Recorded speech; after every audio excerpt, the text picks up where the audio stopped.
सांगितलेले आहे। अंश अंशांश आवेश कला पूर्ण आणि परिपूर्णत्व काही अंश अवतार आहेत जे भगवान परमात्म्याच्या सृष्टीच्या कार्यामध्ये जे त्या ठिकाणी हातभार लावतात सहभागी असतात। ब्रह्मादी देव अंश अवतार आहेत, काही अंशांश अवतार आहेत।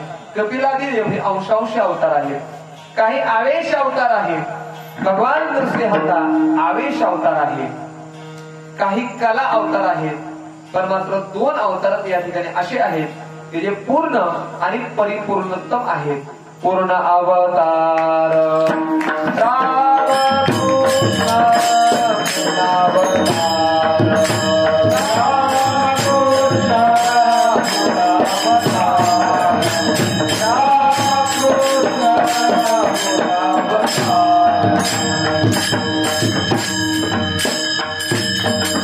दुर्जनातायिनी करुणी संहार पूर्णावतार रामकृष्ण। एक अवतार पूर्ण आहे आणि दुसरा अवतार एक परिपूर्णोत्तम आहे। हे दोनच अवतार आहेत। पूर्ण अवतार हा प्रभू रामचंद्रांचा आहे आणि भगवान कृष्णाचा परिपूर्णोत्तम अवतार आहे। आता त्यामध्ये काय फरक आहे तर मला पूर्ण अवतारामध्ये कार्य करण्याचं सामर्थ्य होतं परंतु स्वातंत्र्य नव्हतं। मला सांगा, भगवान प्रभू रामचंद्रांना एका पत्नीपेक्षा आणखी पत्न्या करायला आले नसते का बरं? त्यांना मिळाले नाही कुठं। सामर्थ्य होतं पण मात्र स्वातंत्र्य नव्हतं का बरं? बोलीला वाल्मिक तैसेची वर्तीन करुणी रावे नामामणी। त्याप्रमाणे वाल्मिक ऋषीनं लिहून ठेवलं होतं अगोदर, त्याप्रमाणे वागायचं होतं, त्यामध्ये बदल करायचा नव्हता। म्हणून भगवान रामचंद्रांचा अवतार पूर्ण आहे तर भगवान श्रीकृष्णांचा अवतार हा परिपूर्णोत्तम आहे। परिपूर्णोत्तम साक्षात श्रीकृष्ण नान्य एवही एक कार्यार्थमागत्यम कोटी कार्यचकार। शास्त्रामध्ये वर्णन आहे भगवान परमात्मा एका कार्य करता आले परंतु महाराज एका कार्याबरोबर कोट्यावधी कामे करून गेले। म्हणून भगवान कृष्णांचा अवतार परिपूर्णोत्तम आहे। मला सांगा, देवाचा अवतार महाराज कोणाचं लग्न लावायला होतं का? लग्न जुळवायला होतं का? भगवान कृष्णांचं चरित्र पाहिलं, देवानं महाराज लग्न जमवले आणि लग्न लावले सुद्धा। ज्ञानोबाला सांगतात, संन्यासी तो भुवनी चोरोणी नेली माझी भगिनी जरी नुकल्पे म्हणजे नुपजे मनी मी तो दोन्ही स्वरूप एक। अहो, भगवान परमात्म्याची बहीण असणारी सुभद्रा परत तिचा विवाह बळीराम दादानं दुर्योधनावर ठरवला होता। आता महाराज दुर्योधनाला महाराज भगवान कृष्णांना मान्य नव्हतं। अर्जुनाला संन्यासाचं रूप घेऊन महाराज त्या ठिकाणी नगरामध्ये यायला लावलं आणि महाराज अर्जुनाला सांगून सुभद्रेला म्हणजे सुभद्रेनं महाराज अर्जुनाचा हरण केलं। सुभद्रा पुढे आणि अर्जुन मागे रथामध्ये। म्हणजे भगवान परमात्मा एका कार्य करता आले आणि त्याबरोबर कोट्यावधी कामे करून गेले। म्हणून भगवान श्रीकृष्णांचा अवतार हा परिपूर्णोत्तम आहे। विठाला विठाला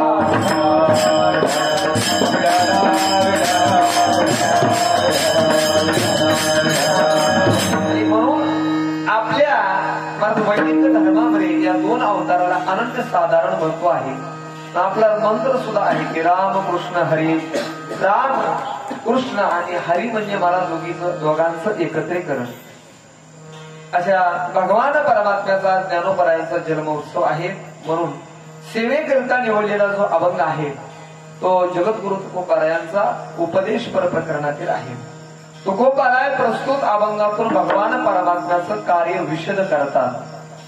आपण जर महाराज यांच्या यावं जगताचं निरीक्षण केलं तर निरीक्षण अंती आपल्या लक्षामध्ये येईल की जगतामध्ये धंदा करत नाही असा आपल्याला एकही प्राणी दिसून येणार नाही। प्रत्येक जीव प्रत्येक प्राणी महाराज कोणत्या ना कोणत्या स्वरूपाचा धंदा आपल्याला करताना दिसूनच येईल। महाराज कोणी कपड्याचा धंदा करत असेल, कोणी शेतीचा करत असेल, कोणी धान्याचा करत असेल, कोणी किराणा मालाचा करत असेल, कोणी भाजीपाल्याचा करत असेल, तर प्रत्येक जण महाराज कशाचा तरी त्या ठिकाणी धंदा करताना आपल्याला दिसून येईल। विठाला विठाला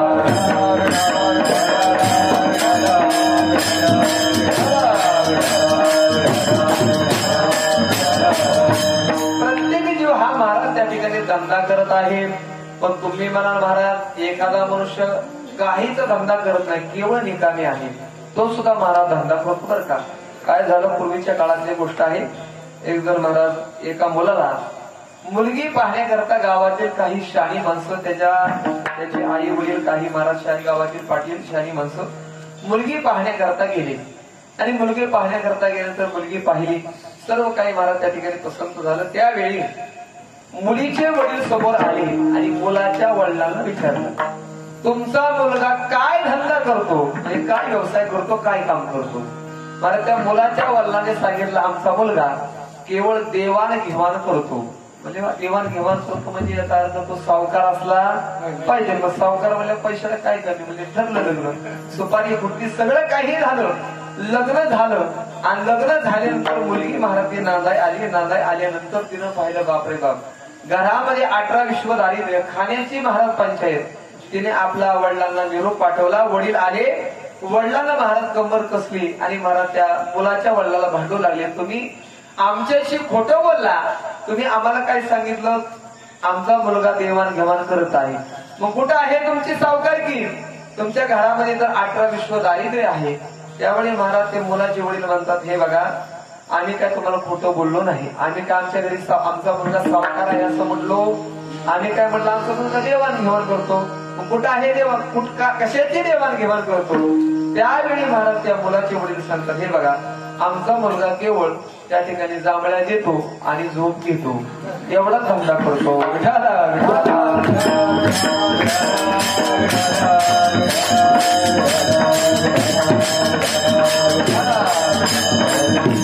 महाराज प्रत्येक जीव कशाना कशाचा तरी धंदा आपल्याला करताना दिसून येईल. जगतामध्ये धंदा करत नाही, व्यवसाय करत नाही असा एकही वर्ग नाही. प्रत्येक जण महाराज कशाना कशाचा तरी धंदा करत आहे. किंवा महाराज आपण जर मृत्यू लोकाचं निरीक्षण केलं आणि त्याचं वर्गीकरण जर महाराज केलं तर मृत्यू लोकामध्ये 3 प्रकारची महाराज लोक आहेत. महाराज सांगतात, प्रकाराचे 3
महाराज लोक आहेत, सत्वगुणी, रजोगुणी, तमगुणी. त्यातील महाराज सत्वगुणी म्हणजे या मृत्यू लोकांमध्ये 3 प्रकारचे लोक आहेत. तर सर्व लोकांचं वर्गीकरण करायचं झालं तर मला सत्वगुणी मनुष्य कशाचा धंदा करतो, रजोगुणी कशाचा धंदा करतो आणि तमोगुणी कशाचा धंदा करतो.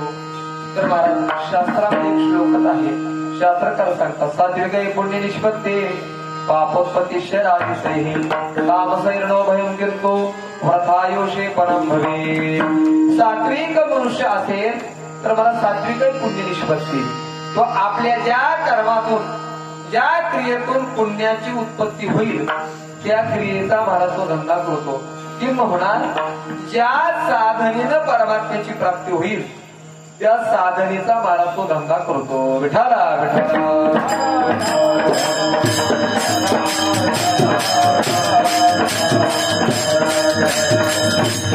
सात्विक मनुष्य हा महाराज त्या ठिकाणी ज्या साधनेनं परमात्म्याची प्राप्ती होईल त्या साधनेचा तो धंदा करतो. अर्थात विवेक, वैराग्य, समाधी, षटकत्व आणि मुमुक्षुत्व या साधनेचा तो धंदा करतो. ज्ञान प्राप्तीकरिता महाराज तो प्रयत्नाची पराकाष्ठा करतो.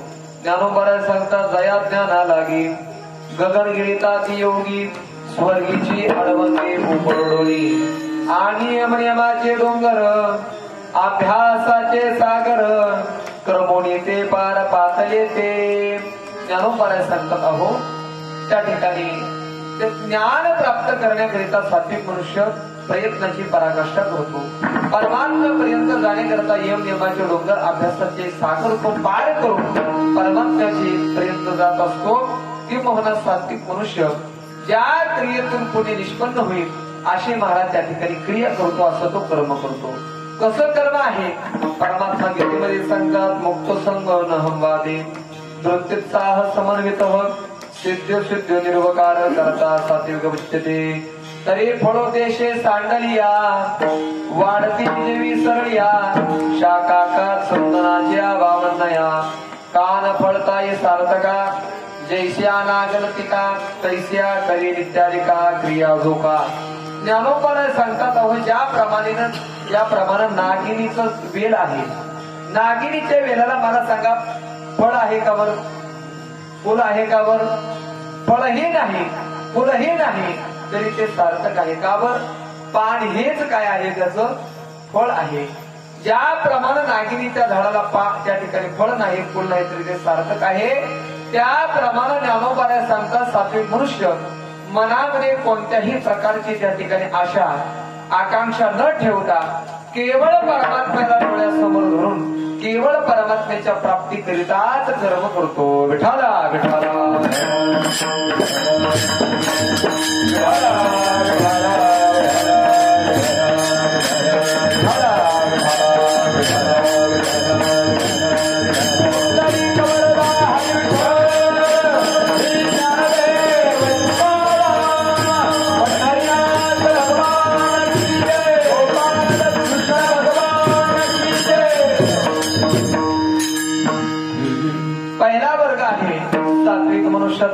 दुसरा वर्ग आहे रजोगुणी मनुष्याचा.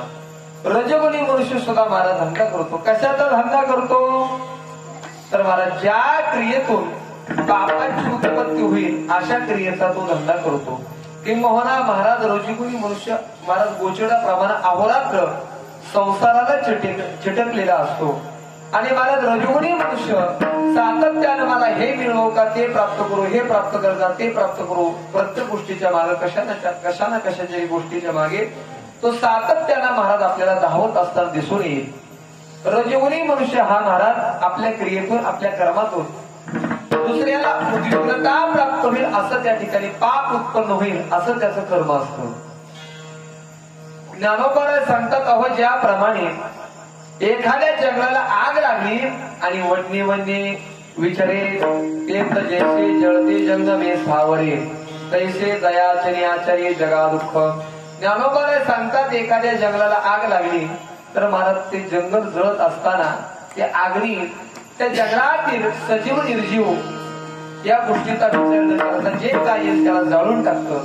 त्याप्रमाणे महाराजाच्या आचरणातून जगाला दुःख होत असतं. मला सांगा महिला मंडळी, तुम्ही फोडणी देता, फोडणी देत असताना कढईमध्ये तेल टाकलं आणि तेल गरम झालं आणि त्या गरम तेलामध्ये जर पाणी पडलं तर ते शांत बसतं का बरं? कसा आवाज करतो? तड तड तड तड तड, त्याला ते सहन होत नाही.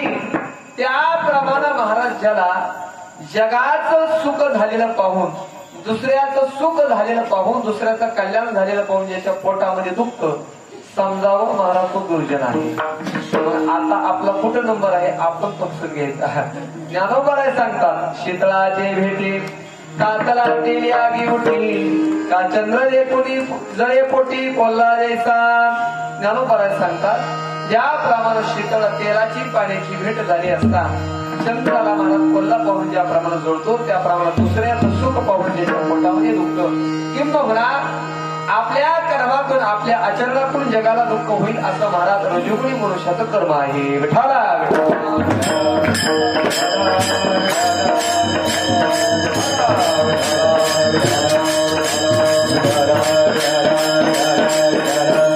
किंबहुना महाराज रजोगुणी मनुष्य हा महाराज त्या गोचड्याप्रमाणे संसाराला चिटकलेला असतो.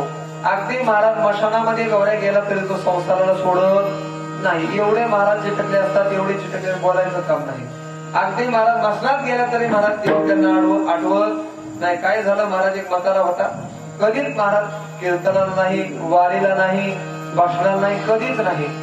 वय झालं पण मात्र महाराज त्या म्हाताऱ्याचं पुण्य, त्याची महाराज नातवंड चांगली निघाली, वारकरी निघाली. ते नातवंड सांगायचे, बाबा आता घरामध्ये कशाला बसता, गावामध्ये सप्ताह चाललाय, जा तिथं वाचता येत नाही, पारायण श्रवण करा, काय ना काय त्या ठिकाणी सत्कर्मामध्ये हातभार लावा. त्या ठिकाणी मात्र बाबा काय महाराज ऐकायला तयार नाही. शेवटी महाराज एक दिवशी काय झालं, म्हातारा पडला आजारी, एवढा आजारी पडला अगदी महाराज सिरियस झाला. आता काय वरचा रस्ता दिसू लागला वाटतं त्याला. अगदी महाराज खाटावर झोपून राहिला. त्यावेळी महाराज नातवंडांनी त्या ठिकाणी म्हातारा खाटावर झोपले आहे, बोलता येत नाही, काही नाही अशी अवस्था. आणि तेवढ्यामध्ये महाराज म्हातारा म्हणू लागला, वाकी वाकी वाकी. पोराने विचार केला, म्हणजे म्हाताऱ्याने आयुष्यात देवाचं नाव घेतलं नाही, पण आता मरताना मात्र वासुदेव कृष्ण वासुदेव कृष्ण वासुदेव कृष्ण म्हणत आहे. म्हातारा भजन करत आहे. परत भिगवणला गेले, चांगल्या डॉक्टरांना बोलवून आणलं, गाडीत घालून आणलं. डॉक्टर आले, सलाईन लावलं, म्हातारा नीट झाला. आणि नातवानं म्हाताऱ्याला म्हणले, का हो आजोबा, कधी आयुष्यभरामध्ये तुम्ही देवाचं नाव घेतलं नाही, पण आज मात्र तुम्ही वासुदेव कृष्ण वासुदेव कृष्ण वासुदेव कृष्ण म्हणत होता. म्हातारा म्हणला, बावळाटा हो, वासुदेव कृष्ण होतो म्हणत ते कोपऱ्यामध्ये वासरू किरसुरी खात आहे ते सांगत होतो. म्हणजे महाराज संसारी मनुष्य, अगदी महाराज मास्तर जे रजगुणी मनुष्य एवढे संसाराला चिटकलेले असतात, मसनामध्ये गौऱ्या गेला तरी देव आठवत नाही. विठाला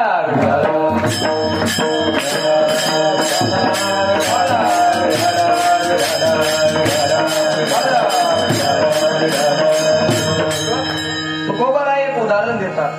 तुकोबाराय सांगतात, काय झालं. तुकोबाराय म्हणतात, अहो एका गावामध्ये आऊ नावाची महाराज महिला होती.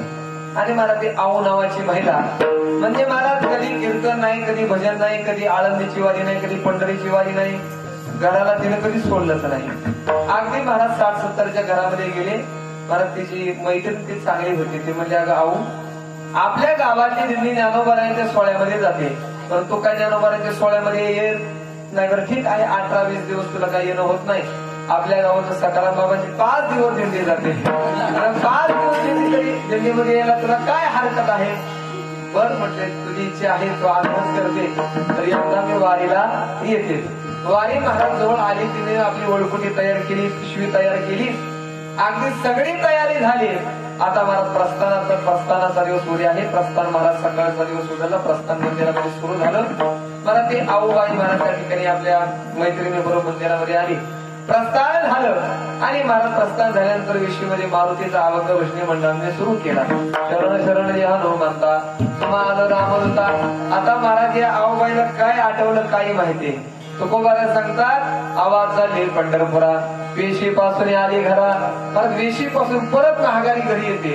आणि घरी आल्यानंतर सुरमाईला हाक मारते, सुरमाई हो सुरमाई. सुरमाई म्हणते, आत्याबाई तुम्ही तर पंढरपूरला गेला होता, लगेच कसं काय आले हा. म्हणजे अगं ऐक, तुला काही सूचना देण्यासाठी आलेली आहे. काय सांगतात ते बाई म्हणले, अगं मी आता पंढरीला चालले, पण लक्षामध्ये ठेव, मी गेल्यानंतर त्या ठिकाणी नको वेसू दूध दही.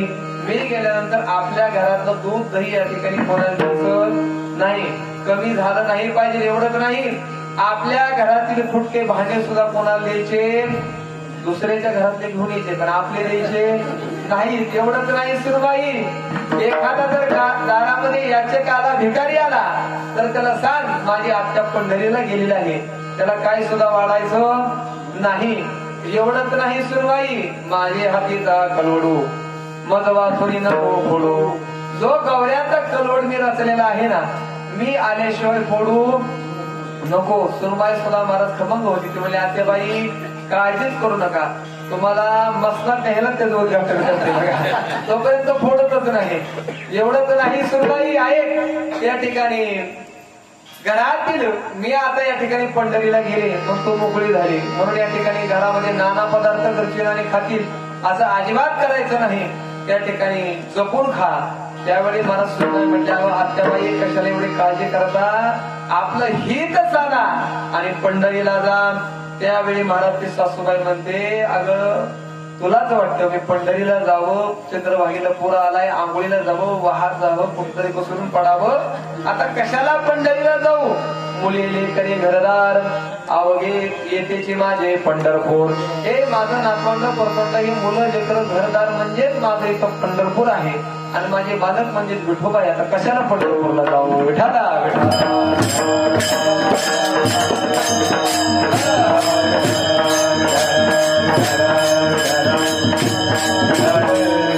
तुकोबाराय सांगतात की असे महाराज रजोगुणी मनुष्य त्या ठिकाणी महाराज संसाराला परत चिकटलेले असतात आणि सातत्यानं ही गोष्ट प्राप्त करतात ती गोष्ट प्राप्त करून सातत्यानं कशाच्या तरी मागे धावत असतात.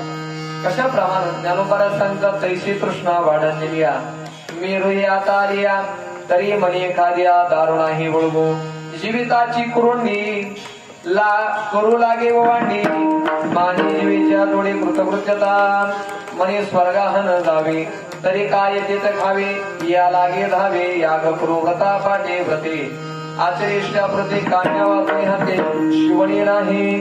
ज्ञानोबाराय सांगतात अहो रजोगुणी मनुष्य या इह लोकातील भोग प्राप्त करण्यासाठी तर प्रयत्नशील असतोच असतो परंतु परलोकातील भोग प्राप्त होण्यासाठी तो म्हणतो या ठिकाणी जन्माला यावं व्रत यज्ञादी साधने करावी तिथलं भोग भोगावेत आणि वरचे सुद्धा भोग भोगण्यासाठी व्रतादी साधना करावी.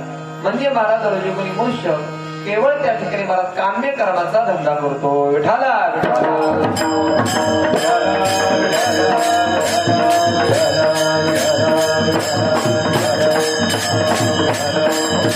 आणि तिसरा वर्ग आहे तो म्हणजे तमोगुणी मनुष्याचा. तमोगुणी मनुष्य महाराज कशाचा धंदा करतो तर महाराज तामसैर्णो भयं किंतो व्रथायोशे पनम भवेत.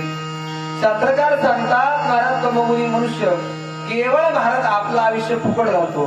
तो महाराज पुण्यही करत नाही आणि पापही करत नाही. मग काय करतो केवळ महाराज तो झोपा काढतो. म्हणजे महाराज केवळ आळसाचं जीवन जगतो. हा तमोगुणी मनुष्य महाराज किती आळशी असतो. पण ज्ञानोबाराय सांगतात अंगी अंग मोडामोडी कार्य जाते अनावडी नुसरे परवडे जांभयाची ब्रह्मायु होईले मानी जेल्याच्या सिजे हे वाचुनी तुझे व्यसन नाही का वाटे जाता ओगे कल्लाताही डोळा लागे अमृत हे परीने जरी निघाली. ज्ञानोबाराय सांगतात अहो तमोगुणी मनुष्य एवढा आळशी असतो एवढा आळशी असतो. ज्ञानोबाराय सांगतात तो म्हणतो मला ब्रह्मदेवाचं आयुष्य प्राप्त व्हावं केवळ झोपून राहावं. एवढंच नाही ज्ञानोबाराय सांगतात एवढा आळशी असतो तो रस्त्यानं चालला आणि ठेच लागलेली पल्ला तर जागेवर झोपी जातो. पल्ला तिथं झोपी जातो. एवढा हा तमोगुणी मनुष्य आळशी असतो. म्हणजे तमोगुणी मनुष्य केवळ महाराज आळसामध्ये आपलं जीवन फुकट वायाला घालवतो. आता तमोगुणी मनुष्य महाराज किती आळशी असतात. काय झालं महाराज ती गजल मित्र होती आणि असेच महाराज उन्हाळ्याचे दिवस होते आणि उन्हाळ्याच्या दिवसामध्ये म्हणजे आता काम धंदा झाला दुपारी कुठतरी या ठिकाणी गाढ झोप घ्यावी म्हणून महाराज गावाच्या बाहेर जांभळ होते. आता उन्हाळ्याच्या दिवसामध्ये जांभळीची सावली कशी राहते वर दाट राहते फळं राहतात. जांभळी खाली महाराज झोपायला गेली. तेव्हा महाराज झोपले. झोपल्यानंतर झालं काय महाराज मधी झोपला होता ना त्याच्या मला त्या ठिकाणी ओठाच्या आणि नाकाच्या मध्ये म्हणजे बरोबर मिशीवरती महाराज जांभळ पडलं. जांभळ पडल्यानंतर महाराज तो इकडं तिकडं सातत्यानं पाहू लागला कोण रस्त्याने येत आहे कोण रस्त्याने येत आहे. तेवढ्यामध्ये महाराज गावातील एक जण मोटरसायकल चालला होता. त्याला हाक मारली ओ बाळासाहेब इकडे या. आपल्या गावातील नाही बरं का. तर त्या ठिकाणी बाळासाहेब थांबवली गाडी. बाळासाहेब का हो रामभाऊ कशाला बोलवलं कशा करता हाक मारलेलं काही नाही एवढं माझ्या पोटावर जे जांभळ पडले ना तेवढं तोंडामध्ये टाका. तो म्हटला काय राव एवढ्या कामासाठी गाडी बंद करा गाडीवर खाली उतरा. तुमचे शेजारी दोन जण झोपलेत ना त्यांना काय सांगितलं नाही तुम्ही तोंडामध्ये जांभळ टाकाय. तो म्हणला अहो बाळासाहेब त्यांच्या तोंडावर 2-3 वेळा पुत्र मुतून गेलं तरी मला ते हाड बनले नाही आणि माझ्या तोंडामध्ये काय जांभळ टाकणार. म्हणजे तमोगुणी मनुष्य हा महाराज केवळ आळशी असतो आणि आपलं जीवन आळसामध्ये महाराज त्या ठिकाणी तो घालतो. विठाला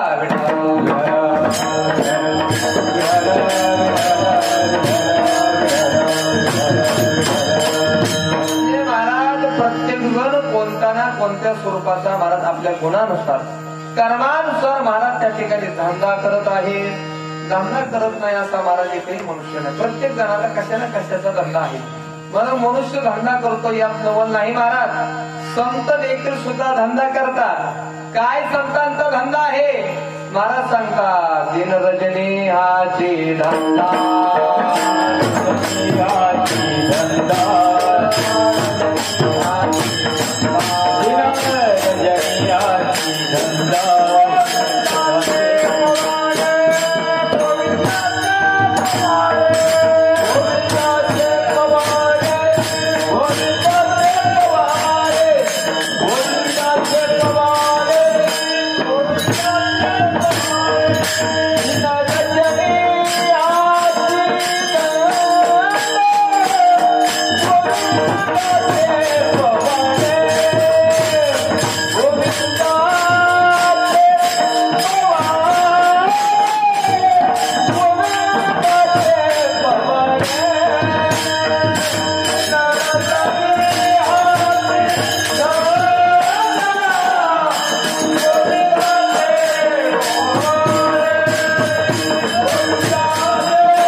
गोविंदाचे पवाडे.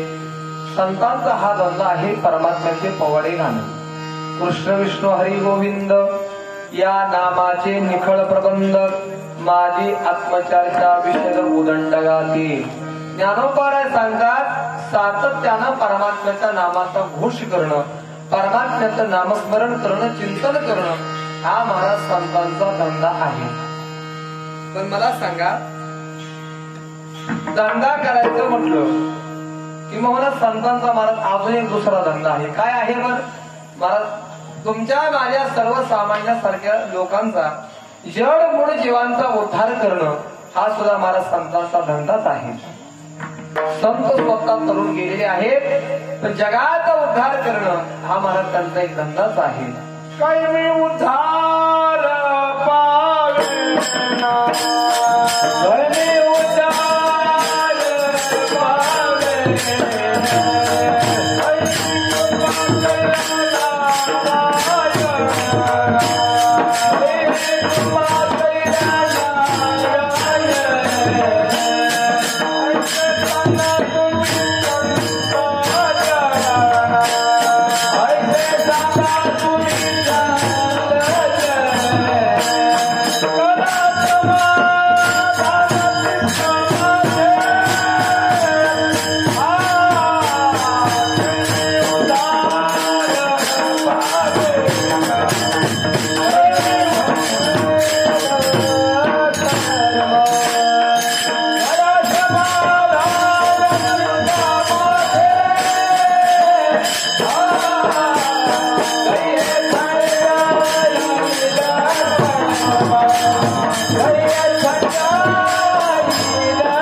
म्हणजे महाराज सर्वसामान्य जड जीवाचा उद्धार करणं हा देखील संतांचा धंदा आहे. परंतु मला सांगा, धंदा करायचं म्हटलं की धंद्याकरता काय लागतं बर? बोला ना, तणाव बोला ना का झोपले तुम्ही? असं जरा तणाव आले मला वाटत आहे. मला सांगा, धंदा करायचं म्हटलं त्याकरता काय लागतं? बोला ना, करता काय पहिल्या उदाहरण करता काय लागतं त्याकरता? पैसे. पैसे म्हणजे काय लागतं? भांडवल लागतं, भांडवल. धंदा करायचा म्हटलं की भांडवल लागतं. तसं संतांचा धंदा आहे भक्ती करणं, जगाचा उद्धार करणं. मग संतांचं भांडवल काय आहे? भक्तीचं भांडवल आहे. तुकोबाला सांगतात, भांडवल गाठे तरी विश्वास. भक्तीचं भांडवल आहे महाराज विश्वास, श्रद्धा. संत जगाचा उद्धार करतात, त्याचं भांडवल आहे दया. दया भूतांची दया ही भांडवल संता, आपुले ममता नाही देही. जगाचा उद्धार करणं हे संतांचा धंदा आहे, त्याकरता भांडवल आहे दया. म्हणजे महाराज त्याप्रमाणे महाराज परमात्मा देखील सुद्धा अवताराला येतो आणि धंदा करतो. पण का हो तुकोबाराय, परमात्मा धंदा करतो पण धंदा करण्याकरता भांडवल लागतं. मग तुकोबाराय परमात्म्याच्या धन्याचं भांडवल काय आहे हे तुकोबार आहे अभंगाच्या केवणी या चक्र केवणी या चक्र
सांगतात परमात्मा धंदा करतो धंद्याकरता भांडवल लागतं तुकोबार आहे परमात्म्याच्या धंद्याचं भांडवल काय आहे महाराज सांगतात की होनिया चक्र गदा परमात्म्याचं चक्र आणि गदा हे महाराज भांडवल आहे आणि हे भांडवल घेऊन परमात्मा धंदा करतो चक्रानं गदानं महाराज गदेनं परमात्मा काय करतो तर चक्रेने आणि गदेने परमात्मा महाराज दृष्ट दुर्जनाचा संहार करतो विहोनिया चक्र गदा परमात्म्यानं महाराज चक्राने अनेक दुर्जनाचा संहार केला ज्यावेळी महाराज शिशुपाल जन्माला आला त्यावेळी महाराज शिशुपालाला 4 हात होते आणि 3 डोळे होते शिशुपाल हा भगवान श्रीकृष्णाच्या आत्याचा मुलगा असा विचित्र जन्माला आला आणि जन्माला येताना महाराज गाढवासारखा ओरडला त्याच्या पित्याने विचार केला अरे हा अपशकुनी मुलगा दिसत आहे याला महाराज सोडून दिलं पाहिजे याला मारून टाकलं पाहिजे त्यावेळी आकाशवाणी होते आकाशवाणी सांगते अरे याला मारू नका कारण हा तुम्ही मारल्यानं मरणार नाही हा पराक्रमी राजा होईल परंतु ज्याच्या मांडीवर दिल्यानंतर याचे 2 हात 1 डोळा नाहीसा होईल ना त्याच्या हातून याचं मरण आहे अनेक जण महाराज त्या मुलाला पाहण्याकरता येऊ लागले भगवान परमात्मा आणि बळीराम दादा सुद्धा आपल्या आत्याला झालेला मुलगा पाहण्याकरता आले त्यावेळी महाराज त्या शिशुपालाला त्याच्या मातेला भगवान श्रीकृष्णाच्या मांडीवरती दिलं देता क्षणी त्याचे 2 हात आणि 1 डोळा नाहीसा झाला त्यावेळी ती शिशुपालाच्या भगवान परमात्म्याला विनंती करते देवा माझ्या मुलाला मारू नका माझ्या मुलाला अभयदान द्या मला वचन द्या त्यावेळी महाराज भगवान परमात्मा सांगतात आत्या मी याला मारणार नाही पण कुठपर्यंत याचे मी 100 अपराध सहन करणार जे मारण्याजोगे अपराध जे मारण्याजोगे असतील असे 100 अपराध याचे सहन करेल पण त्याच्या पुढे एकही सहन करणार नाही तर असे 100 महाराज 99 अपराध केले ज्यावेळी धर्मराजानं राजसू यज्ञ करण्याचं ठरवलं आणि त्या यज्ञामध्ये अनेक ऋषी देवर्षी राजर्षी अनेक महर्षी आले असताना अनेक राजे रजवाडे असताना आता आग्रह पूजा कोणाची करायची असं पितामह भीष्मांना विचारलं त्यावेळी पितामह भीष्माने सांगितलं, रे जगतामध्ये आता या ठिकाणी साक्षात भगवान श्रीकृष्ण असताना आणखी कोणाची पूजा करायची, पण भगवान श्रीकृष्णांची करा. त्यावेळी मात्र महाराज त्याला ते काय जरा खटकलं. तो महाराज सभेमध्ये उभा राहिला आणि अपशब्दाने परमात्म्याला बोलू लागला, परमात्म्याची निंदा करू लागला.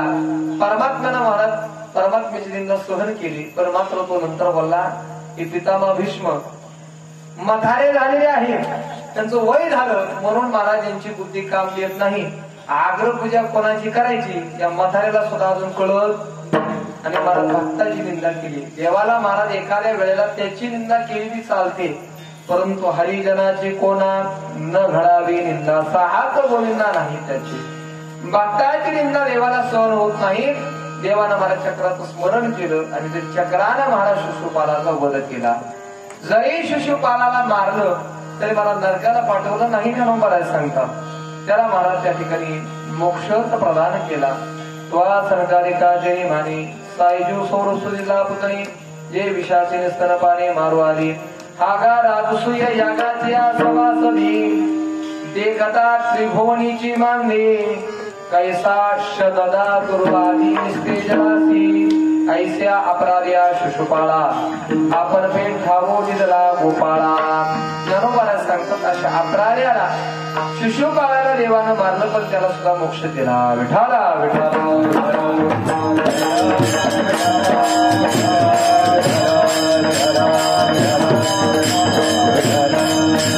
त्याप्रमाणे महाराज गदेने सुद्धा देखील परमात्मा काय करतात, दुर्जनाचा संहार करतात. जरी दुर्जनाचा संहार केला तरी गदा सुद्धा त्याला मोक्ष देते. जनोबरा सांगतात कवणी ते उदार गदा असुर देत कैवल्य पदा कैसे चक्रहन गोविंदा साम्य ते जय मिरवे. म्हणजे परमात्मा महाराज चक्र आणि गदा हे भांडवल घेऊन धंदा करतो, परंतु तुम्हाला परमात्म्याचा काय धंदा आहे त्याचं उत्तर महाराज मंगाच्या दुसऱ्या चरणात.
चक्र आणि गदा ही भांडवल घेऊन धंदा करतो, परंतु परमात्म्याचा धंदा काय आहे.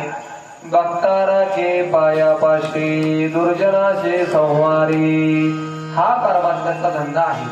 परमात्मा महाराज त्या ठिकाणी भक्तांना आपल्या पायाजवळ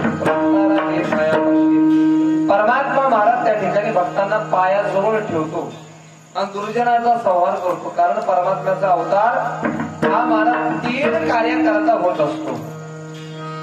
काय आहे परमात्म्याच्या अवतार कार्याचं प्रयोजन तर परमात्मा गीतेमध्ये सांगतात यदा यदा यधर्मस्य ग्लानिर्भवति भारत अभ्युत्थानमधर्मस्य तदात्मानं सृजाम्यहं परित्राणाय साधूनां विनाशाय च दुष्कृतां धर्म संस्थापनार्थाय संभवामि युगे युगे. अधर्माच्या अवधी तोडी दोषाचे लिहिले फाडी सज्जनान कर्वे गुढी सुखाजू भवी. दैत्यांच्या कुळीनाशी साधूंचा मानू गिवशी धर्माशी नीतीशी शेष भरी. ज्ञानोबाला सांगतात परमात्मा हा धर्मावरती जी ग्लानी आलेली आहे ती नाहीशी करून धर्माची पुनर्स्थापना करण्याकरिता, भक्तांचं रक्षण करण्याकरिता आणि दुर्जनाचा नाश करण्याकरिता अवताराला येतो. विठाला आणि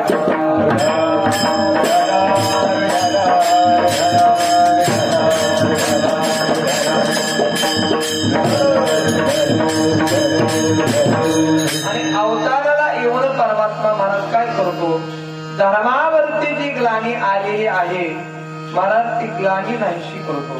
प्रथमतः धर्म धर्म म्हणजे काय बर तर शास्त्रामध्ये व्याख्या आहे, धारणा धर्मेन विद्रुता इति धर्म.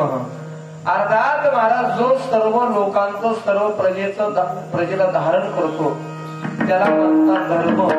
आपण ज्याला महाराज धर्म म्हणतो त्याला धर्म म्हणत नाही. ज्ञानोबा सांगता तैसा द्रष्टा द्रष्टाचा सखा धर्मो झाला तो पोकारी जे देखा तई तालिता तिची देखा लोका होय.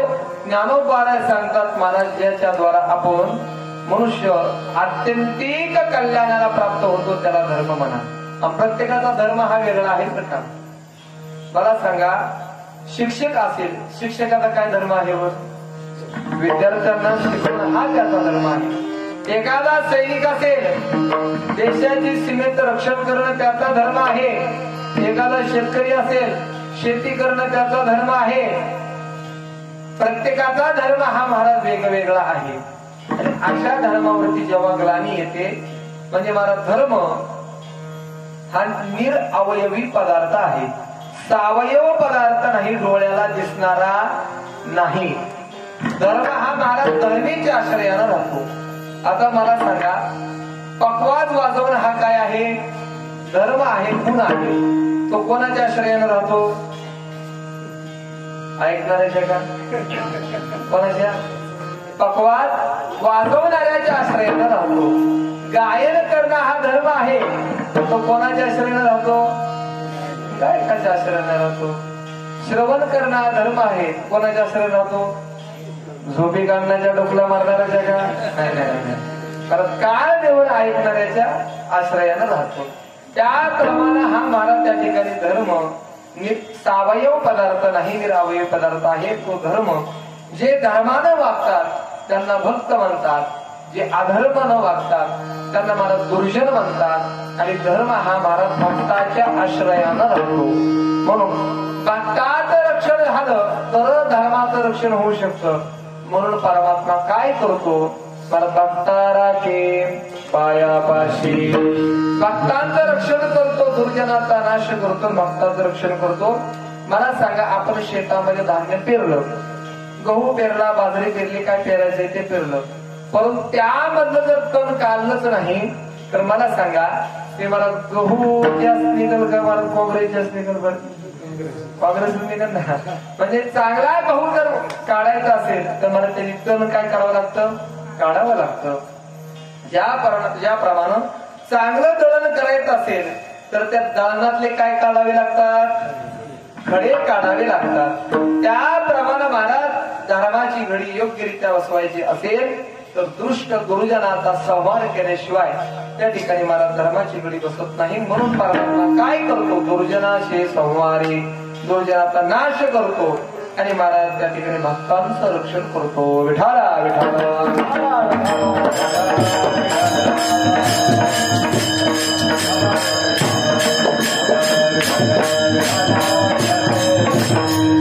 पण तुकोबाने सांगतात परमात्मा भक्तांचं रक्षण करतो, परंतु भक्तांना तो कुठं ठेवतो, भक्तारागे पायापाशी, पायाजवळ भक्ताला ठेवतो. का बरं ठेवतो, कारण महाराज आपल्या प्रत्येकाच्या जीवनामध्ये दोन शत्रू आहेत. ऐका, एक आहे बाह्य शत्रू आणि दुसरा आहे अंतरशत्रू. भक्ताच्या जीवनात सुद्धा आहे. बाह्य शत्रूचा परमात्मा महाराज दुर्जनाचा नाश करतो, परंतु दुसरा शत्रू आहे अंतरशत्रू. महाराज अंतरशत्रू बाह्य शत्रूपेक्षा महाराज जबरदस्त आहे. हे काम क्रोधादी विकार हे आंतरशत्रू आहेत, जे जीवाला आधपतनाला लावतात. जे चिकले बिन रोविती पाशके बिन गोविती एक कवना जोगी नव्हते अतो अंतरुणीपणे. ज्ञानोबाला सांगतात हे विकार मनुष्याला चिखलाशिवाय रोवतात. दोराशिवाय बांधतात, आग्नीशिवाय जाळतात आणि पाण्याशिवाय बुडवतात असे महाराज त्या ठिकाणी अंतरशत्रू आहेत. त्या अंतरशत्रूपासून भक्तांचं रक्षण करण्याकरिता परमात्मा महाराज भक्तांना पायाजवळ ठेवतो. म्हणून भक्ताला घे पायापाशी दुर्जनाशी संहारे. आणि असा हा परमात्मा तुकोबाला सांगतात जो निर्गुण निराकार आहे, ज्याला आकार नाही उकार नाही असा हा भगवान परमात्मा भक्तांचं रक्षण, दुर्जनाचा नाश आणि धर्माची पुनर्स्थापना करण्याकरिता जो अव्यक्त आहे, निर्गुण निराकार आहे, तो सगुण साकार धारण करतो. अभंगाच्या तिसऱ्या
निर्गुण निराकार आहे, ज्याला आकार उकार नाही असा जो भगवान परमात्मा, तो धर्माचं रक्षण करण्याकरिता, भक्ताचं रक्षण करण्याकरिता, दुर्जनाचा नाश करण्याकरिता मला तो नावा रूपाला आकाराला येतो. अव्यक्त ते आकारले. त्या परमात्म्याला मला स्वरूपता पाहिलं, मूलता पाहिलं तर त्याला नाव नाही, रूप नाही.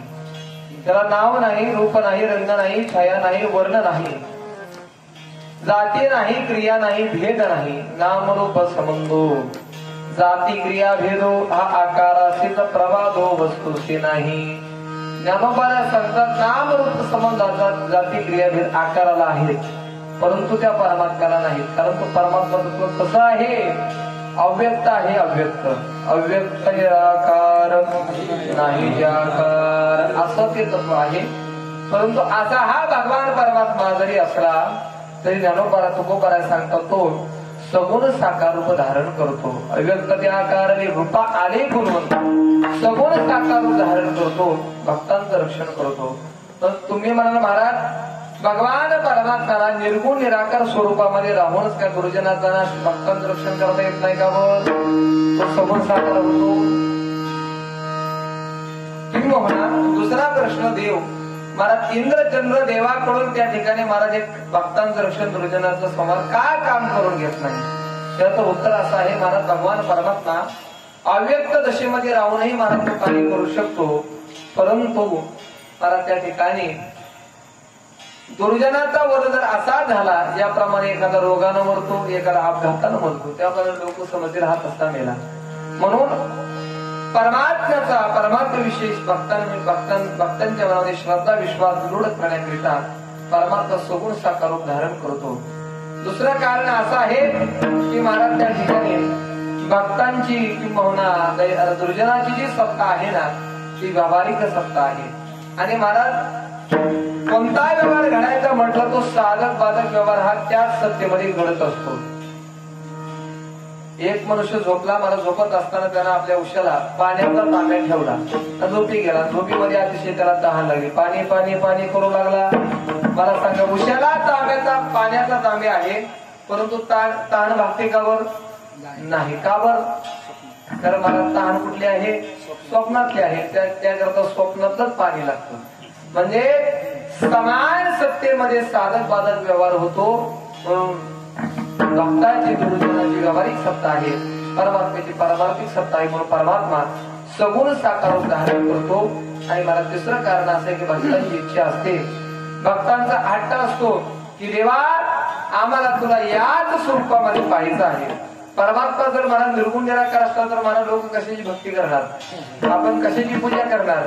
म्हणून मला भक्ताला एक चित्ताला अवलंबन देण्याकरिता परमात्मा रूपाला येतो.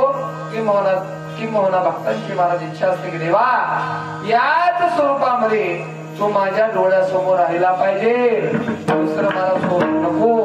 आता दृष्टीपुढे ऐसा जोर आहे, याच स्वरूपामध्ये माझ्या डोळ्यासमोर आम्हाला दुसरं स्वरूप पाहिजे नाही असा भक्तांचा हट्ट असतो. म्हणून परमात्मा मला सगुण साकार होतो. विठाला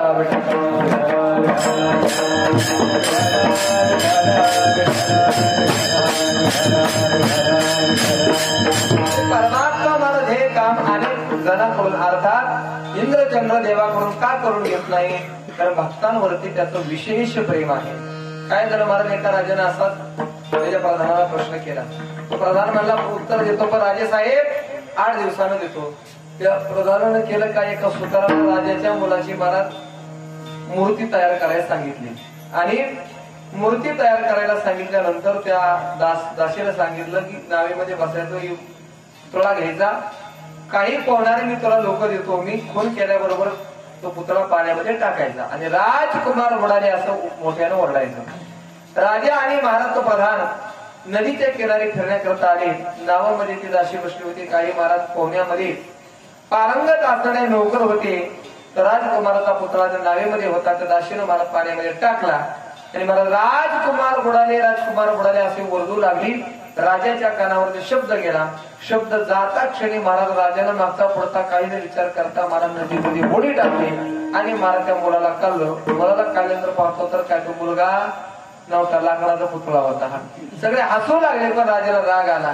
त्यावेळी महाराज तो प्रधान म्हणतो, राजे साहेब तुमच्या प्रश्नाचं उत्तर, तुम्ही काय म्हणले तुमचा देव इंद्रचंद्र देवाकडून का काम करून घेत नाही, भक्ताचं रक्षण दुर्जनाचा संहार का करून घेत, असं उत्तर आहे. मला सांगा, त्या नावेमध्ये पोहण्यामध्ये पारंगत असणारे महाराज त्या ठिकाणी सेवक होते, शिपाई होते. तुमचा मुलगा बुडाला आहे, तुम्ही कानावर शब्द पडतात त्या नोकरांना सांगायचं ना, माझा मुलगा बुडाला आहे, त्याला वाचवा, त्याला पाण्यातून काढा. तुम्हाला प्रधाना तुझं लोक जागेवर आहे का? अरे माझा मुलगा बुडाला शब्द त्या ठिकाणी काढा पडतात. त्या ठिकाणी मला या ठिकाणी राहून गेलं नाही. त्या मागचा पुढचा कशाचा विचार न करता मी उडी टाकली आणि मुलाला काढण्याचा प्रयत्न केला. त्याप्रमाणे मला भगवान परमात्मा भक्तांवरती संकट आलं तर मागचा पुढचा कशाचा विचार न करता निर्गुण निराकार परमात्मा सगुण साकार होतो आणि भक्तांचं रक्षण करतो.